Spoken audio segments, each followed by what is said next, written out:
فضلا وليس أمرا ادعمونا بلايك للفيديو واشتراك بالقناة، فهذا يدعمنا كثيرا. الغسالات الحديثة عموما الديجيتال بتبقى عبارة عن التابلو ده بيبقى فيه البورد الرئيسي اللي هو بيسميه البي سي بي بورد، وطبعا بيبقى فيها الأكرة بتاعت البرنامج ودرجات الحرارة، وبيبقى فيها زراير للتشغيل، وأحيانا بيبقى فيه زراير للتحكم في سرعة العصر.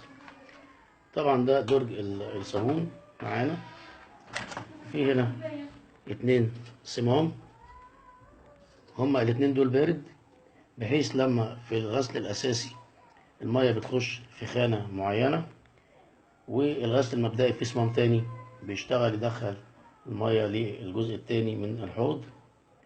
ولما بنكون عاوزين التنعيم يشتغل، الصمامين بيوصل لهم كهرباء مع بعض، فضغط المية بتاع الخرطومين جوه الحوض يحرك المية للاتجاه التالت أو الخانة التالتة جوه الحوض. طبعا عندنا هنا ميزان المية أو الليفل، وبيبقى متوصل بيه خرطوم من أسفل الحلة. كل ما المية تتملي حسب المستوى بتاع المية وحسب البرنامج بيبتدي الليفل ده يدي فيدباك للبي سي بي دي، وبالتالي تبتدي الغسالة تشتغل عن طريق البورد. وعندنا هنا ده عبارة عن مكثف ومنعم تيار في آن واحد، يعني في وقت واحد. وده ثقل الاتزان، ودي الحلة الخارجية، ودي السوست بتاعة التثبيت أو التحميل. ده بيبقى عموما الشكل العام.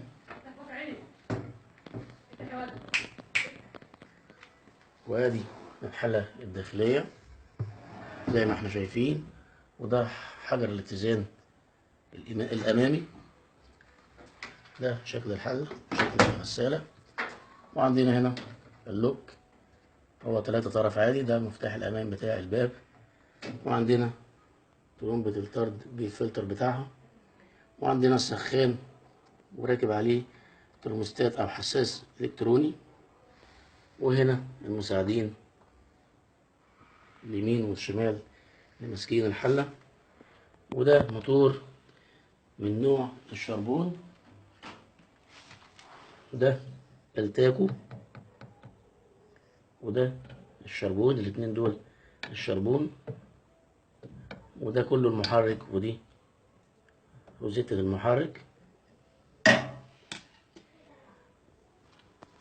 أنا هتكلم شرح تاني بسيط عن بعض الحاجات. بالنسبة لي لو مثلا اتكلمنا عن التاكو دون وظيفته ان هو بيحس بالسرعة بتاعة الموتور. هو طبعا راكب في جسم الموتور، متثبت معاه، لكن مش متوصل معاه بأي توصيل كهربائي، مفيش أي توصيل كهربائي. هو بيدي إشارة بس للكارت بقيمة السرعة، لأن لما الموتور بيدور التاكو ده من جوه عبارة عن ترانزستور مغناطيسي، فبيدي إشارة للبوردة بقيمة معينة من التردد الدي سي، وبالتالي البوردة بناء عليه تبتدي تتحكم في سرعة العصر بتاعة الموتور. ده بالنسبة للغسالات اللي بيبقى فيها أكتر أو من سرعة عصر، يعني في الغالب بيبقى فيها سرعتين عصر. هو بيبقى عبارة تقريبا عن 4 أطراف، بيبقى فيه 1 و2 و4 و5. لو قست بين 1 و5 و2 و5 بيدوا حوالي 10 أوم. ولو قست بين 4 و5 ودورت الموتور كده بإيدك، المفروض يديك في حدود من 10 ل 15 فولت دي سي. في الحالة دي بيبقى التاكو سليم. لو مداش أي قراية بين 4 و5 أو بين 1 و4 أو بين 2 و4 وأنت بتدور الموتور، لو مداش قراية فولت يبقى كده التاكو بايظ. الشربون اللي هو ده هو بيركب في المحركات دي لانه بيبقى جاي للتوصيل للكهرباء، وده بيركب علشان برضو نقدر نتحكم في سرعة الموتور دون برضو عن طريق انه بيوصل كهرباء لللمات بتاعة الكوليكتور اللي جوه زي اللي احنا شايفينها دي. بيوصل دي سي فولت بتبقى جايه له من البوردة. ده الكوليكتور اهو، يعني هنا العضو الدوار متوصل معاه ملف كهربي بيسموه كوليكتور او لامات. بالنسبة للترموستات الالكتروني ده او السنسور ده، ممكن تقيسه بالاوم عن طريق ان انت تحطه في كوباية مية دافية وفي كوباية مية باردة بعد كده، وتقيس مقاومته. المفروض المقاومة بتاعته تتغير لنوع سنسور او حساس من نوع ال NTC، مقاومة متغيرة. لما بتزيد الحرارة بتقل المقاومة. فلما بيكون مثلا معرض لدرجة حوالي 20 درجة مئوية بتبقى المقاومة بتاعته حوالي 60,000 أوم.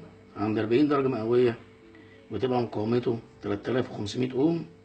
عند 60 درجة مئوية بتبقى 1200 أوم. 80 درجة مئوية بتبقى 630 أوم. 90 درجة مئوية بتبقى مقاومته عبارة عن 40 أوم. بناء على الأوم اللي بيرجع للبوردة، بناء عليه بتبتدي البوردة تدي أمر للسخان أو توقفه. في بعد كده عندي هنا آخر حاجة هتكلم عنها البريشر الإلكتروني دون. هو هنا في أطراف عبارة عن 11 و12 زي البريشر العادي النيوماتيك العادي، وفي بعض البريشرات الإلكترونية بتبقى فيها أطراف 1 و2 و3 و4. فبتبقى 1 و2، واحد بيبقى عليه 5 فولت، و2 بيبقى عليه 0 فولت، وساعات بيبقى مكتوب عليه GND على رقم 2 بدل 0، والرقم 3 ده بيبقى الخروج الأوت. فلو قسنا 1 مع 2 ما بيديش قراية، 1 مع 3 بيدي من 25 ل 30 أوم، و2 ل 3 ما بيديش أوم. ده في حالة واحنا فاصلين الكهرباء. لما بنوصل الكهرباء هنقيس فولت على الليفل دون او ميزان المية. فواحد واتنين هيديني في حدود 2.5 فولت، 1 و3 مش هيدي فولت، 2 و3 هيديني حوالي 2.5 فولت. دي طبعا البوردة من الداخل عبارة عن سوكيتات بتبقى سهلة جدا في تركيبها، وما بيبقاش فيها لخبطة في الضفيرة بتاعتها، لانك انت لو حبيت تغيرها بتفك بوردة بتفك سوكيتات وبتركب سوكيتات مكانها.